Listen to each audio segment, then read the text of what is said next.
Hello, good morning, year 8, and welcome to your fifth lesson on the Haitian Revolution. What I'd like you to do before you write the title or the day, or save that for just a moment, I want you to have a go at the starter activity. And this is a link back to our last lesson where we looked at the hierarchy, this new hierarchy, which wasn't unique to Saint-Domingue. It was actually practiced throughout the Caribbean in what we will be terming these slave societies. But we're now going to just compare it to another hierarchy, one that you will all be quite familiar with, and that was the three estates in pre-revolutionary France.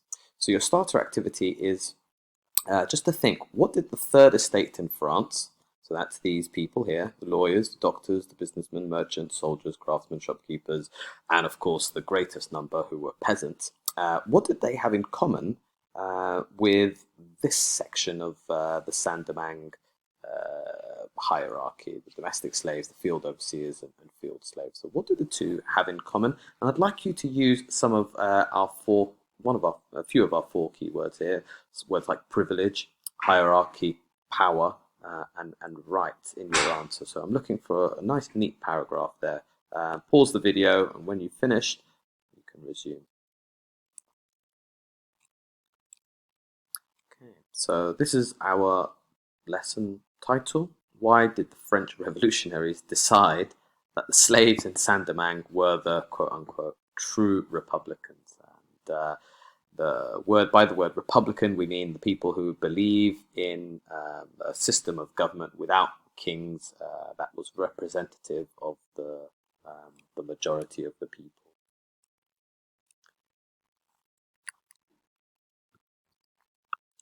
Okay, so now you've got the title, you've got today's date. We're now going to move back to Europe. Now, remember, Saint-Domingue was France's most profitable colony, produced 45% of the world's sugar, 50% plus of the world's coffee. Extremely lucrative source of income for France, and unsurprisingly, it would be that France would be very interested in what was happening on Saint-Domingue. In 1791, there was a civil war going on the island between the free coloreds who were denied their rights. And the free coloreds here, they were not fighting for freedom, you see, they were fighting for their own rights, and their rights included the right to own slaves. And they were fighting against the Grand Blanc, who were fighting for their rights to be the exclusive owners of slaves and be at the very top of Saint-Domingue society. So that civil war was going on in 1791. You then have the slave uprising, inspired by Dutty Boukman, then later on led by Toussaint Louverture. So Saint-Domingue is now descending into utter chaos. And the French revolutionary government, obviously in 1793, take the momentous decision to put Louis XVI on trial and then have him beheaded for his crimes. And they then end up in the situation where the rest of Europe declares war on France for having killed their king. They form a coalition, countries like Austria, Great Britain, etc., form a coalition called the First Coalition to defeat France and probably to reinstate some form of monarchy.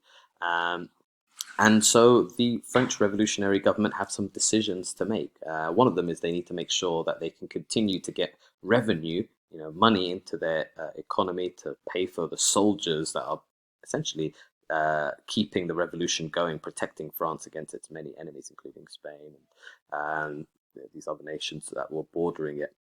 So what I want you to do is to watch the first video uploaded. You've got links on the YouTube channel, but also on the lesson post. And their decision was to send over this man here. His name was Sonthonax, to essentially sort out the problems of the island, make sure that the economy was back up and running, and they gave him a bit of freedom to decide what he had to do in order to make that happen. So, just write down this subheading in your books, please. What could Sonthonax do in order to win the war in Saint-Domingue for the French Republic? All right. So this is him here. He was a lawyer and also a revolutionary Republican, so he supported the French Revolution, so they trusted him. He was obviously a member of the Third Estate, but his father was fairly wealthy. He was a wealthy trader. So these are some of the decisions that Sontonax has when he lands on the island. So there is the Spanish half of the island here, and Spain is not an ally of France, remember. Spain would actually quite like to take over the western third of the island of Hispaniola and make it all Spanish, and they will do whatever it takes to make that happen, because if they can take away the revenues that France was generating from Saint-Domingue, then that would mean they would get that revenue, but it would also deprive France of that revenue, and it would allow them to defeat them quicker in Europe. So there's two reasons for them to do that. So he could, Sontonax, by the way, form an alliance with the French white slave owners, who are not natural allies of the revolutionary government, fight to defeat the slaves, the British, and then the Spanish. That's one option. Another option is he can form an alliance with the Free Coloureds. Remember, they were quite a powerful bloc of people. And he could use them and their support to defeat the slaves, who were still in revolt, and they're controlling quite a lot of the north, and use them to defeat the slaves, the Spanish and the British, who are now coming in. The British are at war with France in Europe. They're going to bring that war to the Caribbean. Number 3, promise the black slaves that you will abolish slavery if they fight for the Republic against France's enemies. So these are the decisions that this man has in front of him in 1793 and 4.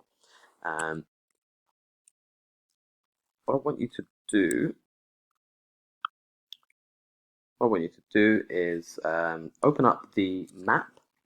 It's labeled Sontonax's decision. And I want you to start noting down the pros and cons of each option, what they might have been, and put them into a table. So that table you'll find on this slide here. Move on to the next slide. These are the 3 options that he has. And using the map, I'll open up the map. You need to try and work out what the best decision would be, what the pros and cons of these decisions he has here. You can see there's the British, Spanish, obviously French, lots of supporting detail there. So really take your time, make an informed decision, and complete the table, pros and cons, please. There we go. And just a letter home that Sontonax sent in February 1794, after being on the island for some months. He said, "The slaves of Saint-Domingue are fighting for the same cause as the French armies. If the French government could do something for the slaves, they would stop fighting for kings." And by that he means at one point the slaves, Toussaint's slave army, were fighting with Spain against the French Grand Blanc. And they would join the Republic. So he sees an opportunity there. Okay, what I want you to do is then to open up the 3rd video, so the one labeled C, the French Republic decides to abolish slavery. Watch it the whole way through, and then just write down reasons why France abolished slavery in 1794. Right. Then I want you to open up the final document there. It's called Lesson 5, the Abolition. It's quite a long text. You see that here, the Abolition of Slavery on Saint-Domingue. Read it the whole way through. And then I want you to highlight reasons why France decided to abolish slavery in the empire. So practical reasons are, reasons not idealistic, things that just allow them to do what they want. So a practical reason for abolishing slavery might be they did not have the will to carry on fighting, or they were losing too many soldiers, or they were losing money. These are practical reasons. Idealistic reasons for abolishing slavery might be things like they genuinely believed that they had to extend the rights of man to these enslaved people, liberate them, and then make them French citizens, and that would be the best thing to do. So these are idealistic or reasons. And then after that, I want you just to have a look at this essay question. Practical reasons were much more important than the ideals of the French Revolution for the Republic agreeing to end slavery. Do you agree or disagree? And this is, I'd say, maybe 2/3 of a page, maybe a page in fact. I want you to write a really detailed essay, take your time over it, have an introduction, give reasons why practical reasons were more important, give reasons why idealistic reasons were more important, and then in your conclusion, say which one you think was the bigger reason why they abolished slavery. And then after that, you can watch the final video.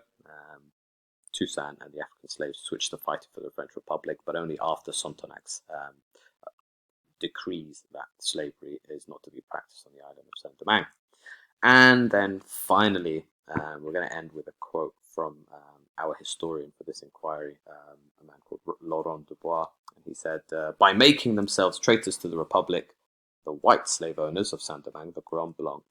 So at one point, if you remember from the videos, the Grand Blanc sided with the British against their own government because they cared more about maintaining slavery than France's victory in its war against Britain and its enemies.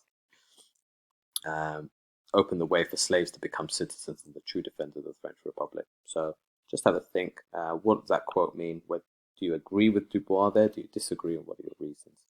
Okay, so as usual, I need you to upload your work via the assignment. And yeah, make sure it is well presented. If you're taking a photo, make sure the photo is upright and clear. Good luck.